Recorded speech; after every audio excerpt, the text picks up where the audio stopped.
लिल्लाह।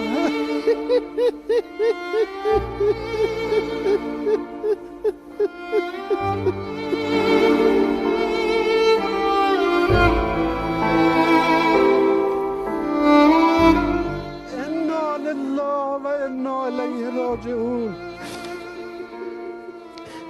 हक की सदा पे डटा है वो मर्दे इस्तिकामत, बातिल के सामने जिसने न सर कभी झुकाया। ईरानी supreme leader Sayyid Ayatollah Khamenei अमरीकी और इस्राएली हमलों में शहीद हो गए। ईरानी सरकारी मीडिया ने तस्दीक कर दी। शहादत की खबर सुनाते हुए एंकर आपदीदा हो गया। स्टूडियो में मौजूद दीगर अफराद की सिसकियों और रोने की आवाजें भी सुनी गयी।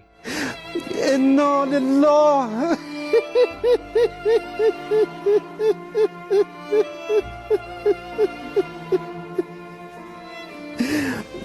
इन्ना लिल्लाह व इन्ना इलैहि राजिऊन।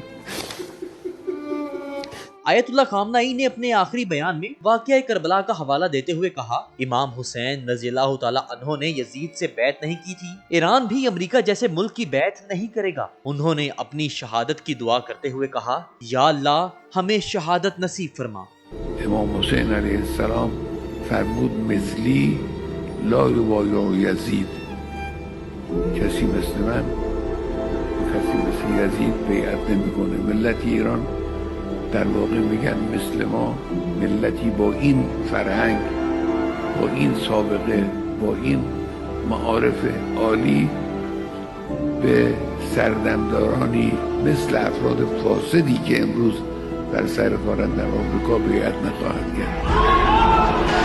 ईरान में रहबर मौज़म इनकलाब इस्लामी की शहादत पर 7 रोजा तातील और 40 रोजा सौग का ऐलान कर दिया गया। ईरानी सरकारी मीडिया के मुताबिक आयतुल्लाह खामनाई शहादत के वक्त अपने दफ्तर में थे और अपने तफवीज करदा फराइज सर अंजाम दे रहे थे। हमलों में सैयद अली खामनाई की बेटी, दामाद, बहू और नवासी ने भी जामे शहादत नोश किया।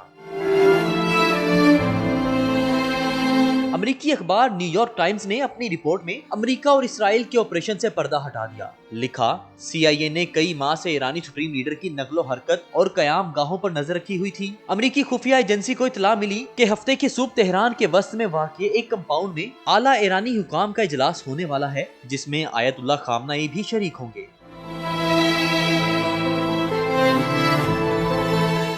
रिपोर्ट के मुताबिक इब्तदाई मंसूबे के मुताबिक रात की तारीकी में हमला करना था, लेकिन तेहरान में हुकूमती कंपाउंड में होने वाले इजलास की इतला मिलने के बाद हफ्ते की सुबह हमला करने का फैसला किया गया। यही इंटेलिजेंस इतला ईरानी सुप्रीम लीडर और आला ईरानी हुकाम की शहादत की वजह बनी।